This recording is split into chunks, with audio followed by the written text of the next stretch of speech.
little more because we know that this is our last Wednesday night. I'll tell you a little story while we're waiting for everybody to settle out. So, Father Paul and I are lucky enough, blessed enough to have for our spiritual father, Iakovos, who's also known as the Metropolitan of New Zealand, and now the Metropolitan Archbishop of Rome and Florida. That's a long thing to try to explain. But you know, the monastics, they have a tradition from the first day of Lent until, really the night before, until pre-sanctified liturgy, they don't eat anything.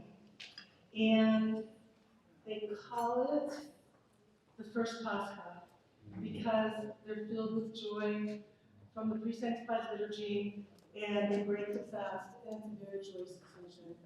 I can't thank you all enough for your attendance, for all the beautiful memories that your participation is bringing to me personally, because that particular joy is filling the room, and we can only thank the Holy Spirit for that. I want to thank our priests for being there for us. We just give them a little.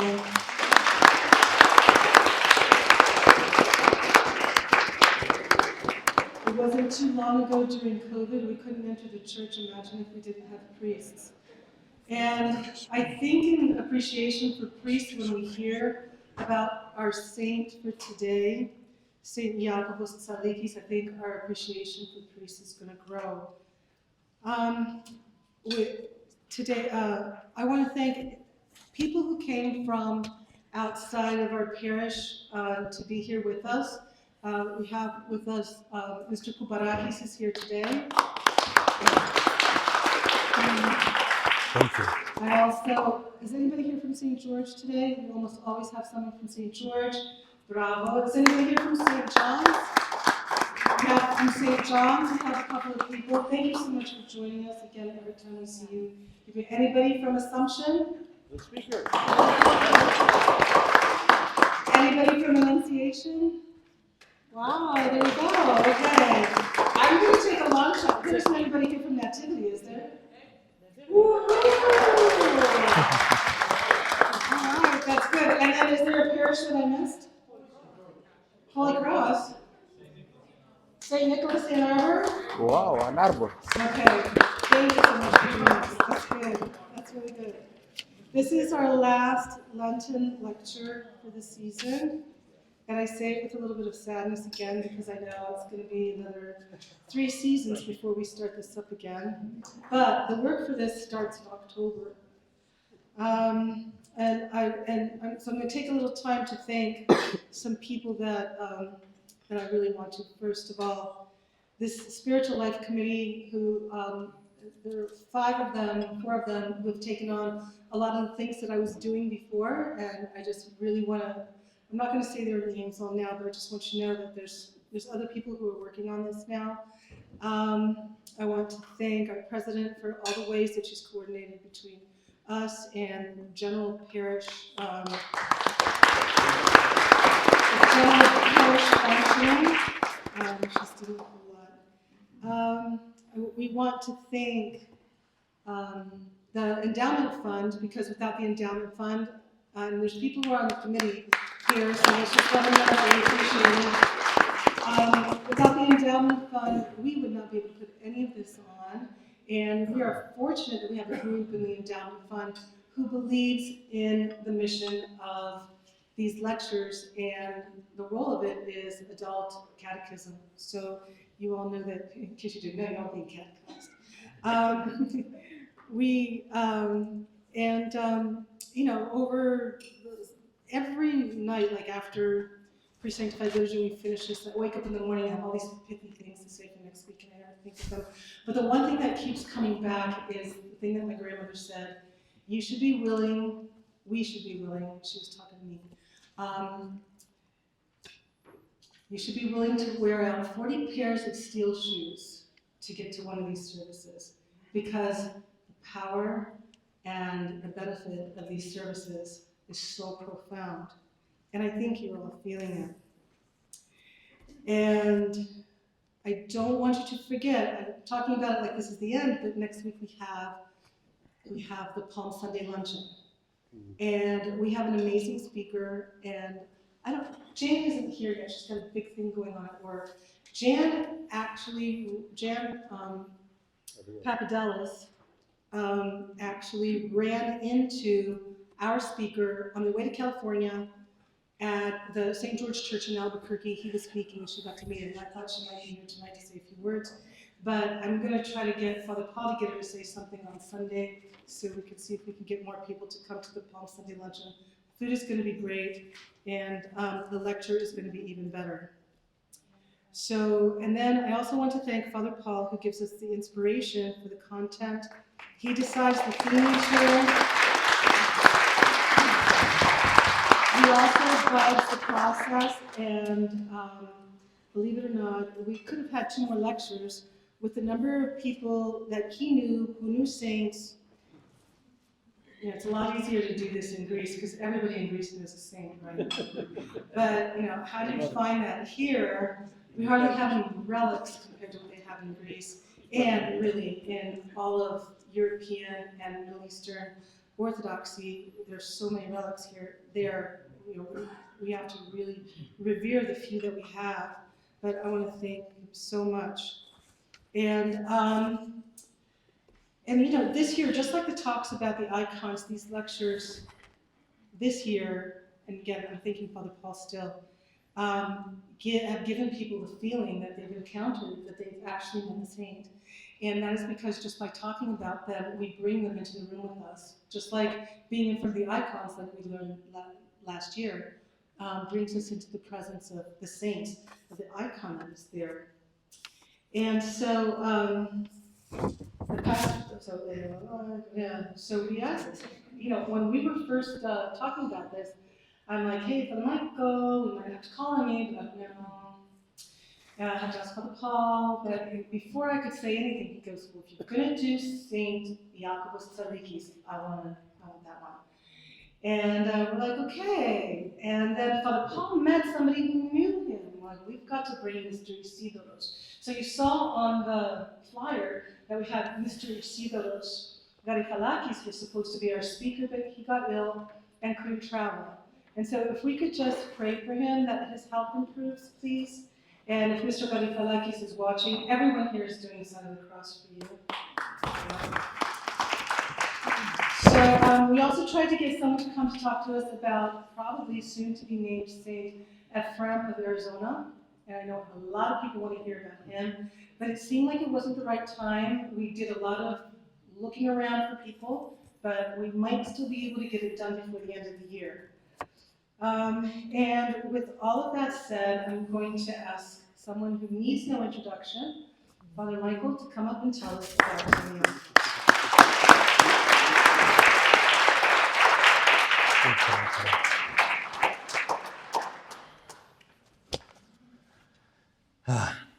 It's nice to be back and see everyone. And a blessing to talk about Saint Iakovos. Also, I'm putting on my recorder here. Also, can you hear me everywhere? Am I speaking loud enough? Okay. And also a challenge. It's a challenge to talk about anyone. If you think of who you know the best, try to describe them to someone who's never met them. You're not going to do it, right? But you can do your best. Well, I've never met Saint Iakovos. I was excited to meet Mr. Isidoro, who had met him. But I do know many people who have met him. One being the previous metropolitan that I was under before we came back here in Thessaloniki. The metropolitan of Thessaloniki had stepped down, and there were all these rumors: who's gonna take over. And I went to my village in the middle of the mountains, and someone goes, Chalkida in Evia. You'll find out that's sort of where Saint Iakovos is from. Η Chalkida βγάζει πολλούς επισκόπους. That Chalkida is putting out all the bishops now. And that's true. So our bishop in Thessaloniki was from Chalkida, from Evia, where St. Iakovos spent most of his life.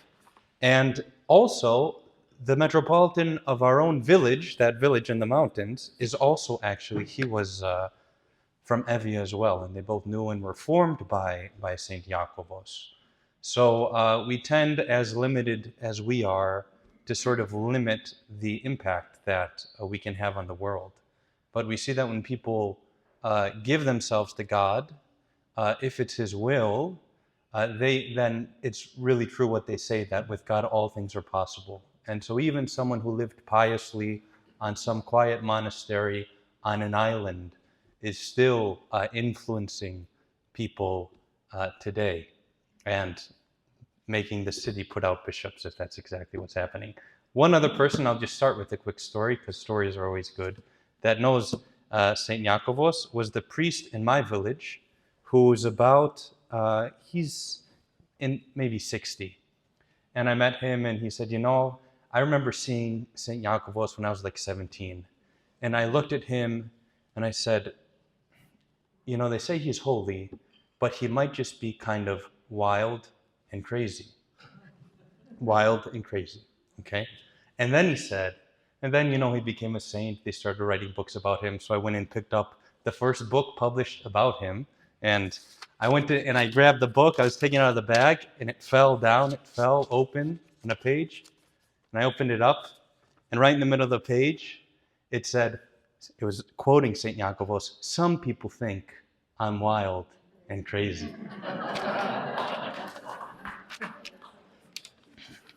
So trying to get to know a saint, get to know a person is difficult. I want to do it this way, if I can.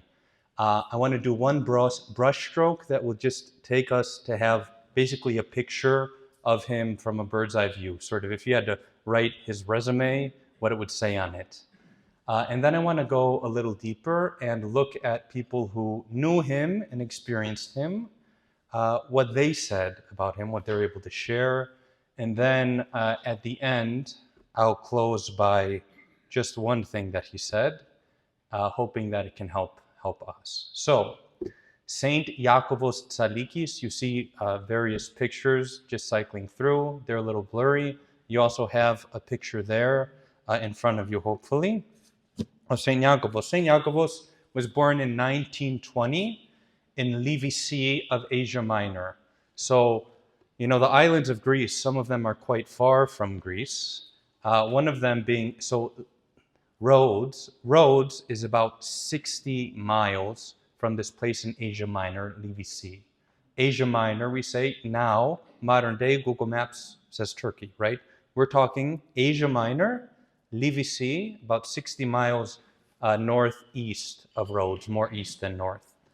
And he was born there in 1920. Okay, so at the time, the Greeks, the Orthodox Christians were living in Turkey. Tensions had been there for a long time. Tensions were about to boil over, but there were still Greeks in that area at the time. He came from a family that was sort of well known. They were known at the Patriarchate. They supported the local school, which was in Makri, is what it was called. And then, though, in 1922, so St. Iakovos was about a 2-year-old baby, his father gets taken by the Turks at that point and sent to what they call the Vathia Anatoli, to the Deep East. And he's sent there, and because he was a mastoras, he was a worker, an engineer, something like that, he was put to work there. And not under great conditions, but he was put to work there. So his mother, St. Iakovos' mother now, has 3 children, St. Iakovos, and then she had 2 other children, and her husband is taken away. And so now she's living in their homeland, Livisi. She was actually born there. But she knows things are not going well. And so she takes her children and gets on a boat and leaves as a refugee. And they arrive to Piraeus. And then they first settle in Itaea in the Peloponneso, and they're there until 1925. So St. Iakovos is 5. His father's been gone for 3 years. His father comes back. Okay, so he was released from whatever it was. He's in Greece now, also as a refugee. He comes back, and then they move to Evia. Okay, and Being a refugee wasn't easy. Even though they were Greek-speaking and Christian, they were, for some of the mainland Greeks, others. And they were coming. They didn't have land. The Greeks had the land. And so they came, and initially in the Peloponneso, they're sort of waiting. It's called the kliro. They're waiting to be given some piece of land so they can at least have some vegetables and eat. Well, they didn't get that. That was sort of an empty promise. Eventually, the kliro opens from the Peloponneso on Evia. Now, Evia, most people don't know this, is actually the second biggest island of Greece after Crete. And it's close. There's a bridge to mainland Greece. So if you look at a map, you might not even realize it's an island.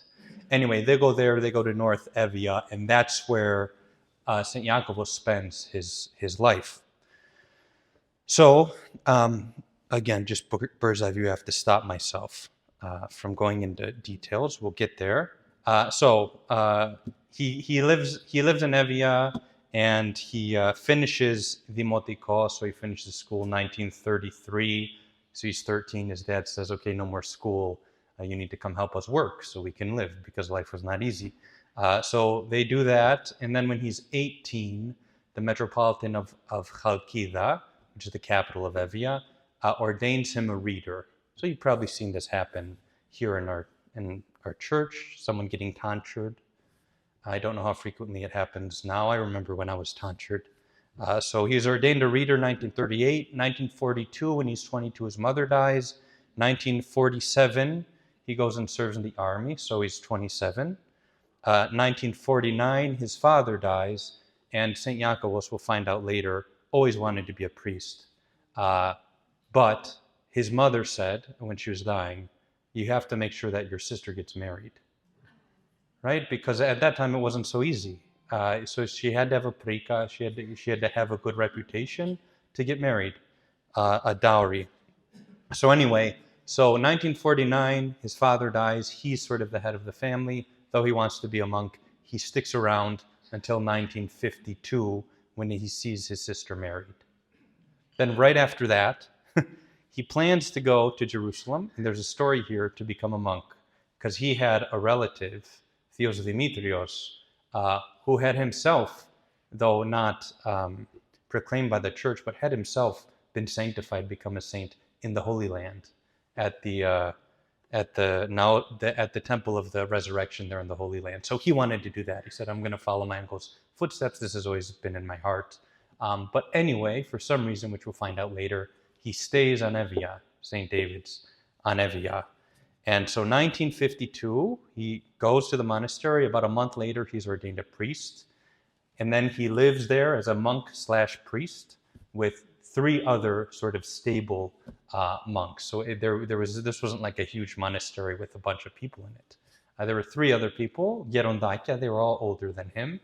And he's with them from 1952. 1975, he is made the abbot. Okay. So how old is he there? He's 55. 1991, so then he serves as abbot. 1991, so he's 71, is when he passes away, when he falls asleep in the Lord. Okay? So, bird's eye view. Who is St. Iakovos? St. Iakovos is just, and there's, if you know Greece, if you've been to Greece, he's nothing special from a bird's eye view.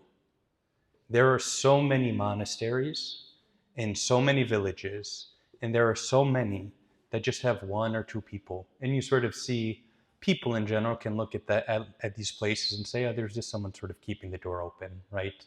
The Chorios, someone sort of built this place, and now someone's there and just keeping the doors open. So he's just a country bumpkin monk. That's all St. Iakovos is from the bird's eye view. Okay, nothing special. He's not a bishop.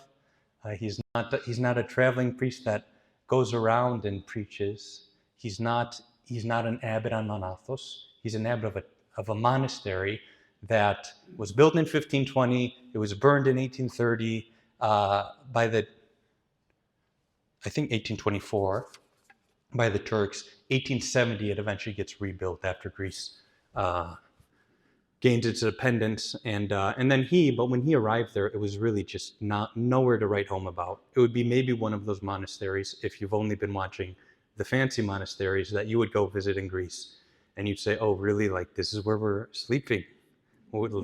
Like the sheets? Are there sheets? Are there? What are these? These other roommates we have that are not human? That sort of place." So that's what it was when he arrived there. So again, Saint Iakovos, from a bird's eye view, is just a normal guy, just a country monk at some quiet monastery. Okay, let's zoom in now. So this is layer 2, and this is going to be the biggest layer as far as time. So I'm gonna talk about a few people who knew Saint Iakovos. Saint Iakovos, there's some really nice books written and speeches recorded from people like Elder Kyrillos, who was the one who took over as abbot after St. Iakovos passed away. So he's spoken often about St. Iakovos. Elder Gabriel, who followed him, has also spoken a lot about St. Iakovos. Metropolitan Pavlos of Siatisti, so this is up by like Kozani, okay? He lived in this monastery for a long time and speaks about Father Iakovos. And then Metropolitan Neophytos, who's on Cyprus, knew St. Iakovos and speaks about him fairly often. So these are our sources, people who know him. Okay, so let's go back. St. Iakovos, we said he was 2, and he leaves, and he goes to the Peloponneso. He's there for 3 years. But before they even get there, when they leave, just understand the family he came from. They leave Asia Minor as Greek Orthodox Christians, okay? And they know what they knew. They're very pious people. And his mother, we don't see this often now, but his mother, really, you couldn't tell the difference between her and maybe a monastic. Of course, she was married, she had children, but her life was one of prayer, constantly prayer and fasting. And it wasn't just her life, it was also the life of her sister. And these communities in Asia Minor who slowly were feeling the pressure and always had the pressure to change. It wasn't so easy to be a Christian. We're generally very faithful. So they get on this boat. She's there with her 3 kids.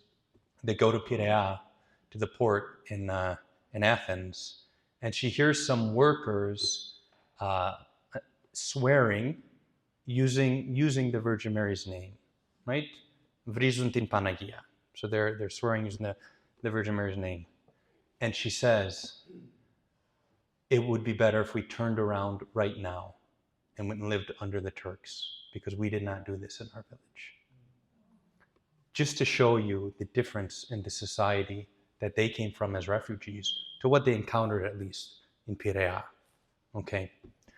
Anyway, so they're there, and then we can go now to Evia, where he's living. His dad's finally back. You know, he's 5 years old. And he, from very young on, seemed to be interested in the church and liturgies. He took, because they were poor, he would take a broken piece of keramidi, of ceramic from a roof, and he would tie little strings around it and make the censer there. And he would go around and he would cense the different churches, right? This is as a young boy. So from young, he loved it. Okay, then fast forward now, he's 18, he's tonsure reader. Okay, I remember when I was tonsure reader, at Assumption, didn't know what was happening. I was an altar boy. They cut the hair. There was a joke about what happens to the hair after, because we had just a bowl full of hair. And, you know, I knew something. I knew this meant now that I could read in the church, but I didn't know what St. Iakovos knew, and I didn't do what St. Iakovos did. When St. Iakovos at 18 was tonsure reader, he essentially adopted, from that moment on, an ascetic life. Okay, ascetic, that means a life of spiritual struggle, fasting, prayer, vigil. So what do we mean? From that day on, he would eat on Saturday and Sunday only. Saturday and Sunday, from 18. Because he'd been tonsure reader, because he knew he was going to read in the church. He was that sensitive to the responsibility he had that he would fast 5 days of the week. And he started doing, we've seen metanias, right? Where you do your cross and you go all the way down and all the way up.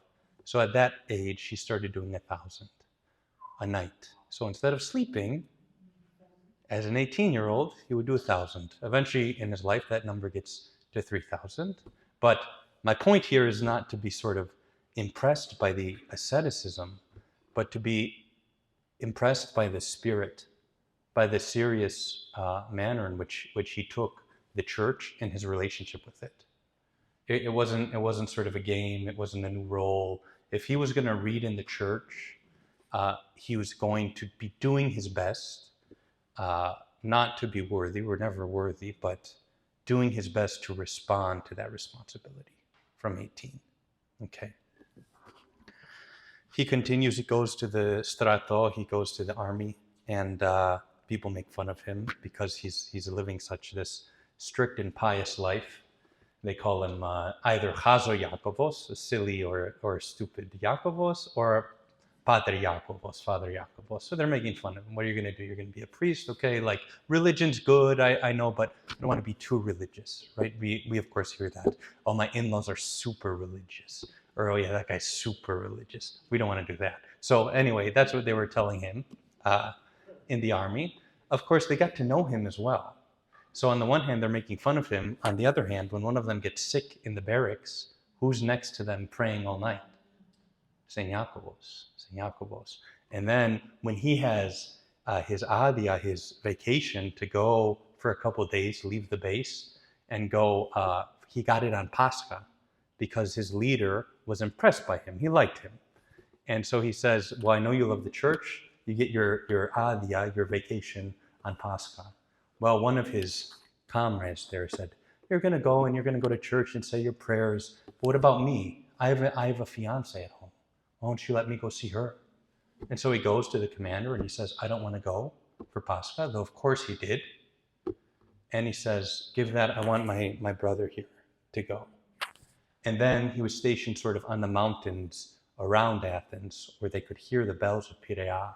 And so then that Holy Week and that Pascha, whenever he would hear the bells, he would go outside on the mountain and he would just sing any hymns he could remember and say any prayers he could remember from the service that day. Okay, so we're zooming in a little bit, right? We saw the boy, we know he's a refugee, stopped at 13, went and worked with his dad. He was Tantra to reader, he was a church kid. But we see when we look in someone already with a great sense of living for God, a great sense that this life has nice things, but the beauty we see here is just a glimpse of what's ahead.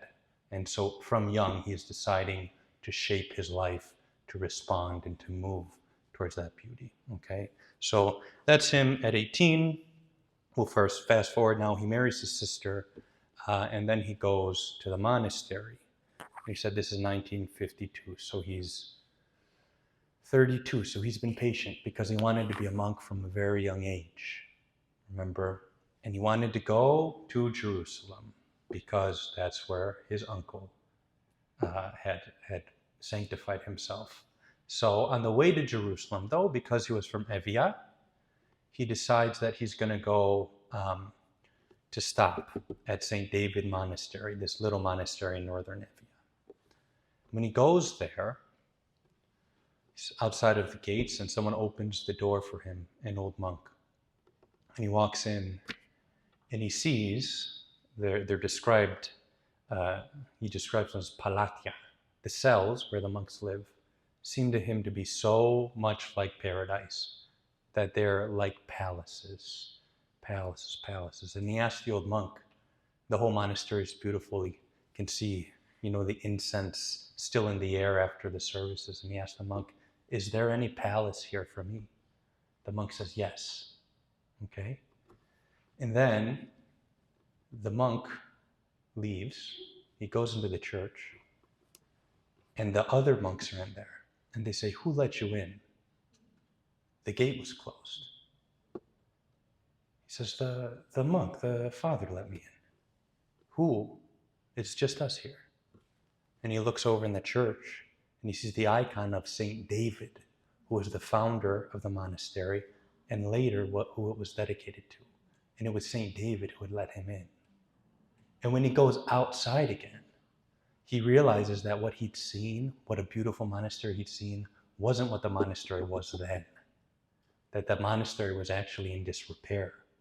That there were 3, like I said, aging monks left on some rock to take care of a big building, many buildings. But he'd been received by St. David, and he'd been told his palace is here.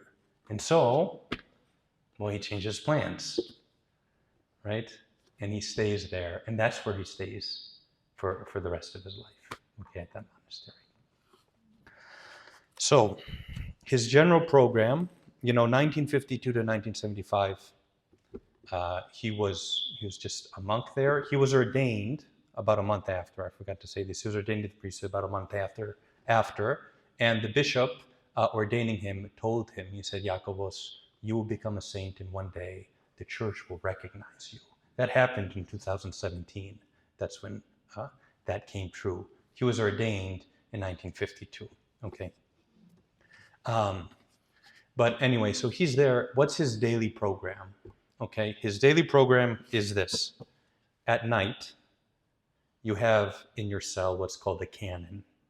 Okay, a canon means, yes, you'll probably sleep a little bit, but it's your personal canon of prayer. So you'll have set prayers. You may do paraklesis. It's probably when he did his 1,000 and then 2,000 and 3,000 metanias.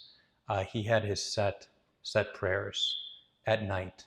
4:30 a.m., that's when everyone went to the church and they started services. And they're in service for a while because they do a midnight service, and then they do some hours, and then they do the orthros, and then they do liturgy. So longer than our Sunday morning whole package. Probably about twice as long, okay, every morning. And then they go and they sit sort of like we sat, and they'll have a koulouraki, some coffee, and then they go, and all day, manual labor, okay? They didn't have money. He was the youngest monk, so all day, manual labor, fixing the pathways, all of the, vegetation grows quickly in Greece, all of the trees, the gardening, all of that. That was on Father Iakovos. Manual labor, and then he goes to Vespers, okay? So just imagine today, had you woken up at 4:30, just to try to feel this, woken up at 4:30, okay? Then we go for 5 hours into church, and then we go and we have a koulouraki and some coffee. And so then around, we said 4:35 hours? So around 10 o'clock, you go out and you work outside in Greek sun until about 7. Okay, and then as he got more and more responsibility, some of that work outside became times also that he would hear confessions. What Father can tell you is a different kind of work, but it's also work.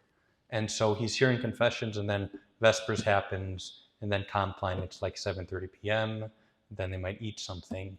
And then again, at the time he started hearing confessions, he'd have more confessions. Okay, so maybe he'd get to a cell at 12. So 4:30 he got to the church, 12 o'clock in the cell, he still has his whole canon to do, that's 4.5 hours. As he got more and more spiritual children, he'd get to a cell at 1 o'clock. So now he has 3.5 hours for his canon and to sleep. And more, 2 a.m., that's 2.5 hours. 3 a.m., and then eventually he would go right, for a number of years, he would go right into the services. So he wasn't sleeping. He was just hearing confessions. And of course there, we say, well, that's impossible. It's medically impossible. And it is medically impossible, right? But we say that because we don't so much have the immediate experience of God's grace that the saints do. And part of the reason that we don't have that, I'm saying this to myself, just so you know, is because we say things like it's medically impossible, because we don't have faith and just act. If there's an instance where we can do something out of love, we should just do it and not be afraid. Okay? If you're sure that it's love, then you will be okay. You will be okay. So anyway, that's his daily program for years and eventually decades. Okay? Saint Iakovos. Now, his as a confessor, oh, I forgot to mention the cave. So the cave of Saint David, the founder of a monastery, had a cave nearby, and he, Saint Iakovos, started going there at night to pray. So instead of doing his canon in his cell, which wasn't that luxurious, I think there's a picture of it at some point, but the picture is even fancier than it was when he was living in there.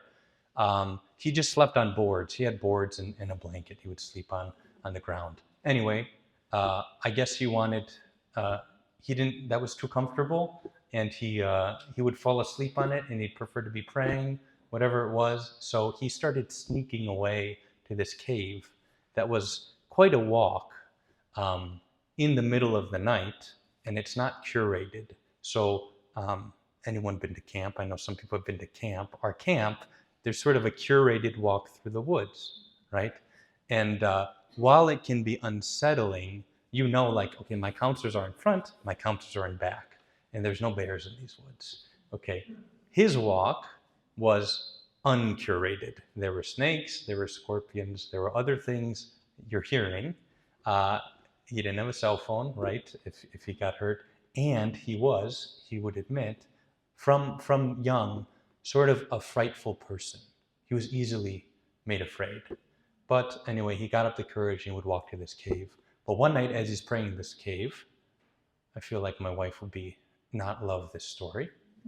As he's praying in this cave, having walked there through the woods, being himself someone who's inclined to fear, he sees things hanging on the walls, maybe dropping from the walls, maybe crawling up the walls, and he realizes the cave is full of scorpions. It's full of scorpions. And he also realizes, because this is not what normally happens, that this is temptation.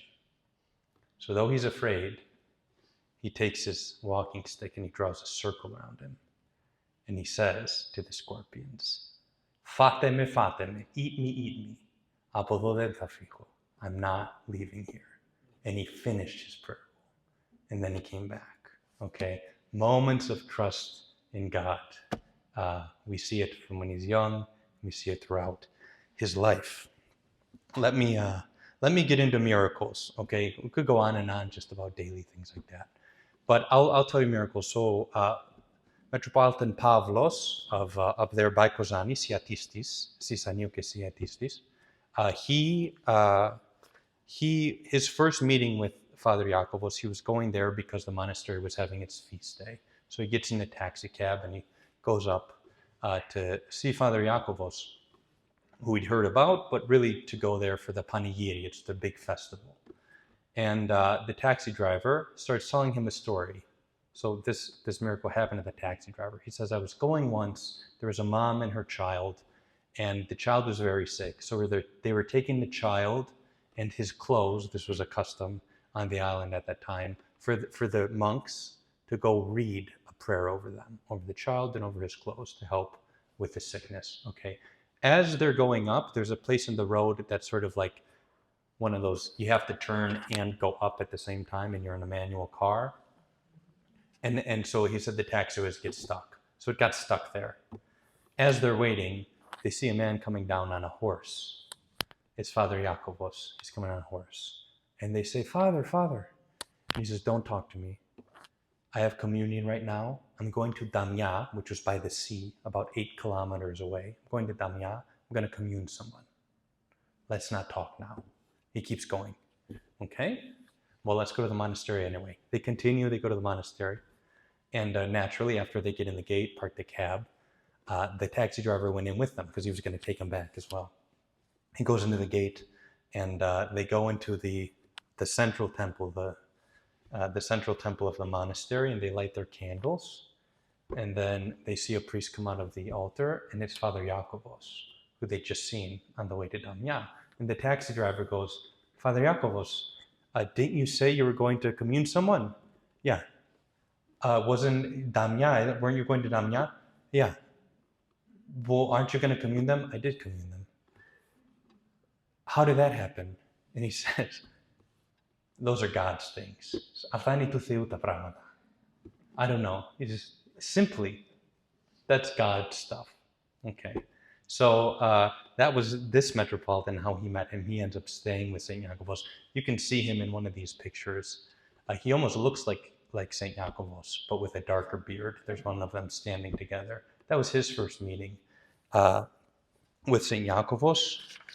And another couple stories here. There's a miracle that happened with his niece. His niece was pregnant, and it was time to give birth, and the doctor said, if this baby isn't here by Saturday, you need to come to the clinic. This is in Chalkita, the hospital. Come to the clinic on Saturday if you're not in labor, if you haven't given birth. So Friday night at 10 p.m., they hear a knock on their door. The baby has not yet come, and it's Father Iakovos, and he's holding the hand of St. David, the saint of the monastery. And this is shocking to them, because he never even visits at a normal time. He's at the monastery. He's not out sort of visiting family in the middle of the day even, or at a normal time to visit. So why is he here at 10 p.m.? And he doesn't talk to his niece, he talks to his nephew who had married her. He takes him aside and he says, tomorrow you're going to go through something very difficult. But don't worry, St. Iakovos is with you. Or St. David, sorry. St. David is with you. So they go to the hospital, and she's taken in by the doctors. And, well, I don't want to make that. I was going to say, as a man, you know how sort of scary that is. But, of course, the women are having a scarier time. So I'm not going to say that. But they take her, and the doctor comes out. So he's an experienced doctor. He's many decades as a doctor in this hospital. And he comes out, and he says, you're going to have to make a decision. Do you want Maria, your wife, or do you want the baby? And he doesn't know what to do. And he says, Maria. I want Maria at all costs. So he goes back in. That was the difficult moment. He goes back in, and then he comes out shaking and weeping at the doctor. He says, I have never seen God's hand so alive in all my decades as a doctor. The cord was wrapped around the baby's head. It was not going to live. And it just unraveled like I've never seen from the baby. And the baby lived. Okay, so it may seem small to us, but just that comfort that St. Iakovos, of course, knew what was going to happen, but that he comforted there and brought the relic to his niece. There's many stories. There's many stories after his death. In 2012, they had 300 stories of things that of people who had prayed to St. Iakovos after his death and miracles that had happened. For example, even at his funeral, there was a priest there who had a tumor on his hand, and he touched it on the casket, and he said, Father Iakovos, not St. Iakovos then, right? Just Father Iakovos, please help me. And the tumor disappeared. There was another priest who was on Cyprus but knew of Father Iakovos, and he said to a visiting bishop, he said, please bring me some oil from the candle at his tomb, because he for 40 years has had hemorrhaging. And the priest, the bishop says, okay, I'll bring you the oil, and he brings him the oil, and the guy meets him at the airport. The priest meets him at the airport instead of at the church or the next day like they'd arranged. He says, give me the oil, anoint me. And then he just leaves. And then a couple hours later, he calls him. He says the bleeding stopped, and it hasn't returned. So there's many miracles, right, like that. I'll tell you now again to help us sort of get a little closer about Metropolitan Morphou, Metropolitan Neophytos. He's on Cyprus, but he had an interesting experience of meeting St. Iakovos. Okay, so he went to Athens. He was in a family in Cyprus in 1974 where there was the invasion. People were kicked out of their homes. We know probably that there's part of Cyprus that is, in Greek eyes, that is occupied. that were Greek homes, and they were kicked out. And so he was part of that, and his brother fought in the war, and his brother died just a week after the war while he was sort of still active in the army. And because of that, it meant that one of the children of that family, there was a law at the time, if one of your children is killed in this conflict, one of your other children does not have to serve in the army. So this young man, Neophytos, we know him as now, his name was Homer, Omiros. This young man is exempt from army service. So at 17 and a half, he goes to Athens. First year, he says he's studying law. He's sort of in worldly pareias, or worldly groups of friends. And he's just having a nice time there. The second year, he remembers that his brother had told him, you should always hang out with people who are better than you. So he started finding some friends who were going to the local church of St. Gerasimos down where he was studying. And so he starts going to that church. He starts to see how they're living. They talk about things like confession, spiritual father. And so he says, I want a spiritual father, but I want one like the old priests that I knew on Cyprus. I don't want a theologian with many degrees. I want a simple person of prayer, a simple person whose life has been formed by the altar, right, rather than books. And so everyone at that time in Athens was telling him, well, you should go to St. Porphyrios, Father Porphyrios in Omonia. He was well known. So he goes to Father Porphyrios, who we now know as Saint Porphyrios. He goes to meet him, and he tells him, after talking, and there was some things that made an impression in their own discussion, but after talking to St. Porphyrios, he says, will you be my spiritual father? And he says, no.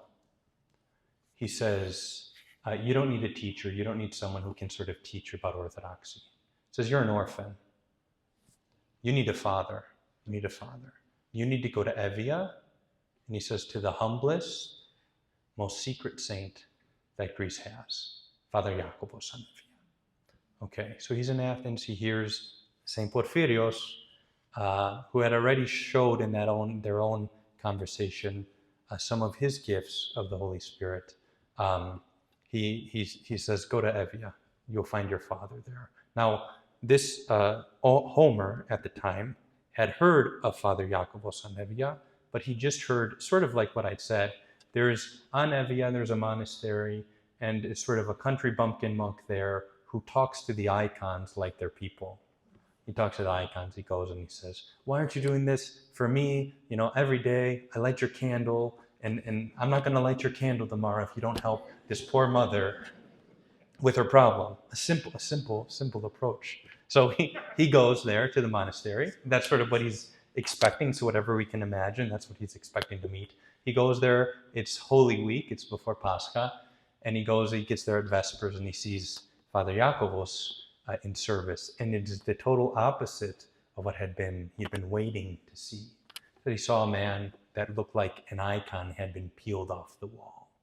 His eyes were down. When he walked, it was as if he was walking on cotton. He was silent, focused in prayer. It was like an angel in the church. So he's nervous to approach him. He goes and he tells him, I'm here. Father Porphyrios sent me, and could I stay? Because at that time you could only stay at the monastery for 2 days, 2 nights. That was how long you were allowed to stay at a time. He said, can we make an exception so I can stay at Pascha? So this is in the church, right? He'd just gone to Vespers. We've all been to Vespers. We've all seen a priest. He goes up. He asks him this. And St. Iakovos says, what are you saying? He says, we are going to do many Paschas together and many Christmases together. So he from there tells him sort of, I'm taking you under my wing. The next day, he calls him to his cell. He calls him to his cell, and Homer wants to confess. So he goes in for confession, and as he's confessing, Father Iakovos says, what did you say your name again was? Homer. Oh, okay. He keeps on confessing. What was your name again? Are you sure that's your name? Homer. Yeah. And why would I be lying during confession? My name is Homer. Okay. I just see something different, he says. I see something different. And then he goes, they should have named you Mirona, Mirona. So we have to know some Greek here. Homer in Greek is Omiros, okay? It's not a Christian name. Mirona in Greek is a Christian name. Omiros and Mirona are very close, especially if you're talking to someone. Mirona, Omire, they sound close together, okay? At Homer's baptism, his yaya was named Mirofora, okay? Sort of the girl version of Mirona. And at the baptism, he remembers there being a commotion where they said, well, we want to name him after the yaya, because she hadn't had someone named after her. And they couldn't figure out what name. There was commotion of what name to name him. So they named him Omiron, thinking that was the male equivalent of Mirofora, his yaya. What Father Iakovos was saying was actually the male equivalent, Mirona, the Christian name of it. Okay? And then he says to him, it doesn't matter though, you're going to change your name anyway. Okay? So what's that mean? But he's a law student, okay? When do adults change their name, sort of in the Orthodox world? If they're tonsured, if they're ordained, that's when you change your name. At the end, remember this story is by Metropolitan Neophytos of Cyprus. At the end, he reads the service of forgiveness, and he says, forgive the sins of the servant of God, Neophytos. He says the name that he ends up getting at his ordination. Okay, so that was day one. That was day one of his, well, day two, right? He met him in the night, meets him the next day. The next day, Father Iakovos calls him again to talk to him. And he says, oh, Mire, we have more we have to talk about. What do you mean? He says, you have bitterness in your heart. And that took him off guard. It's a bit confrontational. But he did. You know, he said, I was orphaned at 8. And when I was 12, I lost my homeland. I lost my house. I was kicked out right in the invasion. And I lost my brother. How would I not be bitter? How would I not be bitter? And Father Iakovos tells him, for everything that happens, God has a reason. I don't know the reason, but I'll pray. And so then Homer goes on his way. He goes to Spetses, a nearby island, and he works there in the summer.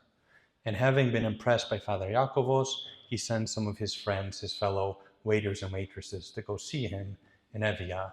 At some point, Father Iakovos says to his friends, he says, go get Homer from Spetses. Tell him I have to see him. I have something to tell him. And so they go and they tell Homer to go, and he goes. And he goes and he sees Father Iakovos, and they're in the cell.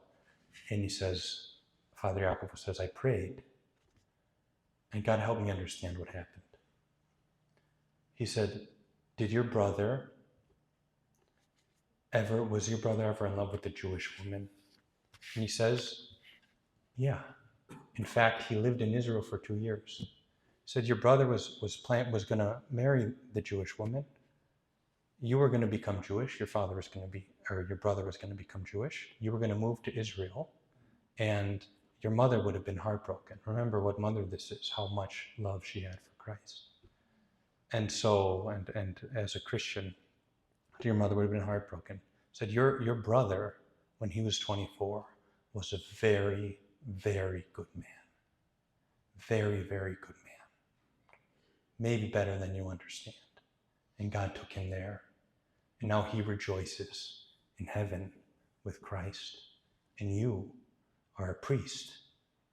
Or no, you aren't a priest. You will be a priest. And you will rejoice at the altar. And your mother will rejoice for both of you. Now, that story can be sort of shocking for us and sometimes even uncomfortable. Because the reality is, you and I, usually, difficult things, we don't have the answers. And it's, like as a priest, like it would be very bold for me to try to make up a reason for something like a tragedy. We don't know. But Father Iakovos and the bishop Neophytos says this now. He said, Father Iakovos really was a father to me then, because he took something that was keeping me from Christ, that was holding my heart captive. And God had shared with him, because he was sincere in his prayer, God had shared with him something that freed me and allowed me then to grow closer to God, to walk a spiritual path, and the path that he remains on. He's a bishop now. So these are gifts. These are gifts of the saints.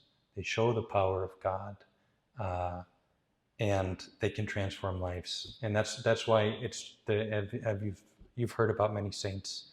That's why we know that, me, you, can we transform someone's life slowly over time? Maybe our children, we can exert some influence in the face of their free will and who God made them to be. Saints, though, can sometimes change people's lives in a moment. And that's because God's the one acting there. God's the one acting there. Okay. So now let's just look at Father Iakovos' last days and funeral. So he goes to the monastery, 1991, and one day he gets up and he goes to the liturgy. He's old now and he's been having heart problems. Goes to the liturgy, hears confessions, he received communion. He's waiting for an Athonite monk to come who was his spiritual son, because that Athonite monk his name was Father Hilarion, was going to be ordained in Evia the next day. He talks to him before and he says, you're coming to Evia to be ordained and also to dress me. And so the young monk doesn't know what that means. What's he talking about? Well, dressing, if you've ever been to a clergyman's funeral, the clergyman in the funeral home is vested. And so priests and deacons, especially like in Greece, it will be deacons who do the vesting. They'll put the vestments on the body of the person who's passed away. So he says to this monk who's coming, you're coming to dress me. Okay? And then he hears a confession of, and this is sort of an eyewitness account, of one of his spiritual children named Gerasimia. And Gerasimia is there in confession, and at some point, St. Iakovos, remember he's older, he's 71, but with heart problems, and he covers his eyes, and he says, the Virgin Mary and St. John and St. David have come into the monastery. She says, well, why have they come? They've come to take me with them. Okay. At that moment, they'd returned from the ordination. So his spiritual son from Manos was now a deacon. He was no longer just a monk. He was a monk and a deacon. So the fathers, the deacon and the bishop who did the ordination and other fathers returned, and they knock on the door of the cell. And he tries to get up, and he can't. So he sort of falls down there. And they open the door, and he sees them. That deacon, he said, would dress him. They all rush over to him, and he breathes 3 times, as the person who was there said, 3 times, and gives up his spirit. So he foreknew what would happen. Very clear what was going to happen. And then the funeral, they didn't really tell anyone about. Word got out, and I'm just saying this because it's worth looking up on YouTube. It's on YouTube. The funeral, they couldn't do it inside the church because so many people showed up. So they end up taking him outside of the church into the monastery courtyard to do the funeral. Okay? It's quite impressive. They have a clip. People are in the bell tower. They've climbed up into the bell tower of that ladder to be able to watch the funeral. It's a lao thalassa. It's a sea of people. And as the funeral service is over, what they do is it's a little different than like what we're used to seeing. He's in a very simple wooden stretcher almost. He's in his vestments, and there's a sheet that he's laying on. So they lift up the edges of the sheet, and they fill it with flowers. Okay, and then they close it. Right when they close it, you can hear it if you listen to the video. You hear someone go, Agios, saint. From close, Agios, saint. And you start to hear the ripple going. And what's amazing is the ripple is not loudest near the camera. It gets louder and louder, and everyone at the funeral ends up shouting, "Saint, saint, saint." So these people, and often with holiness, you're surprised by it. They might not have known it, but at that moment, they might have all together sort of realized what they'd had and what they'd lost, at least in their perception of lost. Okay, so that's St. Iakovos from a little bit more up close. Now, it's late, and so I'm going to say this. Saints, I'm closing now, I'm on the third layer, which is St. Iakovos' own words. Saints become saints in secret. Okay? Their lives, that thing that makes them different than us, is not sort of how they're born or their potential. It's what they did. But what they did that makes them different than us, they keep hidden. They need to. God says it in the gospel. It says, don't let your right hand know what your left hand is doing. That's for our own sake, so we don't get proud. He also says, pray to your Father who is in secret. And he says, don't do your good deeds before men, right? You already have your reward.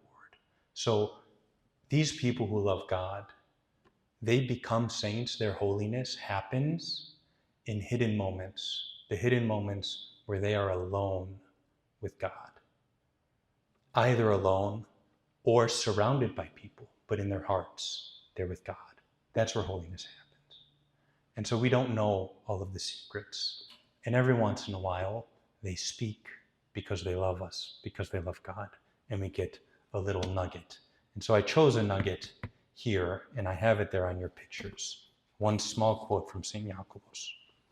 It said, we are not sanctified by the place in which we live, but by the way in which we live. Because remember, St. Iakovos' goal originally was to go to Jerusalem, to become a monk there. And he stops at sort of the last place he might have expected to become a monk.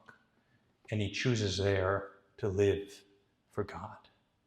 And he lives there for 39 years as a candle burning for God. That's all he is. He loves God. Because he loves God, he loves his brother and sister. And that's how he lives. That's how he lives. And so I thought this is good for us to hear sort of at the end of the lecture series, because you've heard of many saints now and many examples of holiness. And they're all sort of different from each other, their circumstances. Some were in Greece, some were not, some were in Romania, some came to America. And yet, they all were able to love God with all their heart, mind, and soul. They were all able to get to that point where they no longer live, but Christ lives in them. And so, we are not sanctified by the place in which we live, but by the way in which we live. So I just want to say to all of you, and I said this on Monday at a retreat, they'd asked St. Porphyrios how long it takes for someone to become a saint. He said 3 days. 3 days.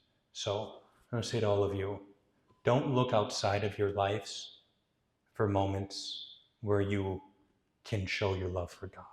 Don't look outside of your lives for moments where you can pursue holiness.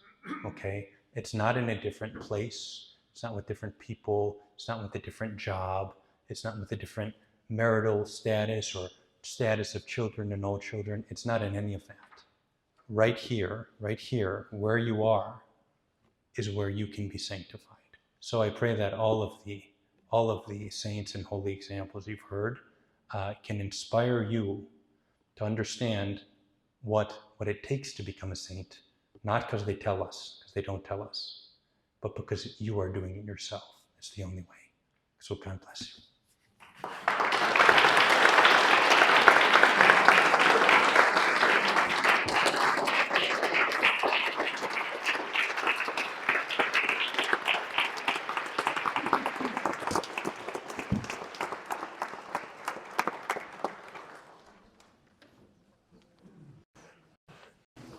We're a little later than we usually are, but if you're like me right now, I'm feeling very refreshed. I didn't even know this time go by.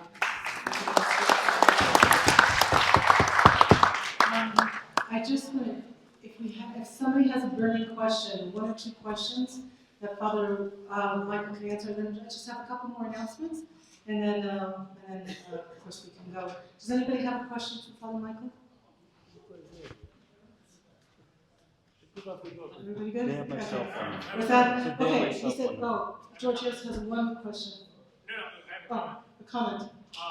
I read in his biography that he prophesied that Patriarch Bartholomew would be thrown before it was decided. Before it was decided, he prophesied that Patriarch Bartholomew was going to be enthroned Patriarch of Constantinople. Did you say, that's great. Okay, good. Well, thank you also. That's my son. If anybody wonders if I sound like I'm being quick or rude, that's her family. A couple of things. First of all, one very big special thank you to the young adults in the HEPA for our meal today.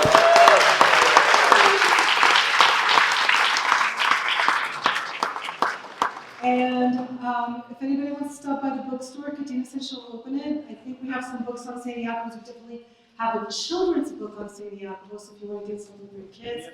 And the last announcement, we have 2 garbage cans. So if you could please take your trash to one of the garbage cans before we come. And Father Paul, do you have anything you want to say before we go? Oh. There's also going to be carry-out boxes for the extra food little ones. And again, a thank you to the young adults and the EPA for sponsoring tonight's meal and serving.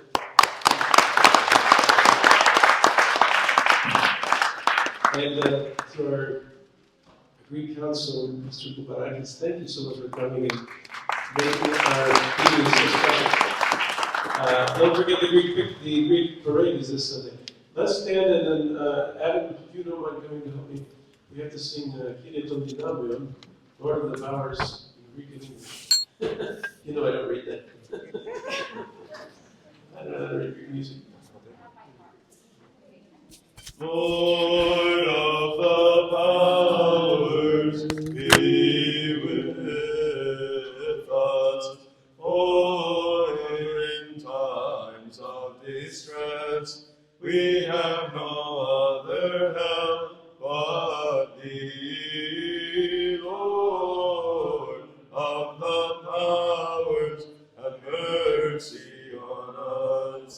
Kyrie ton dynamion, methimon yelum, alon garectos uvoithon, enclipses sinuque omen, Kyrie ton dynamion.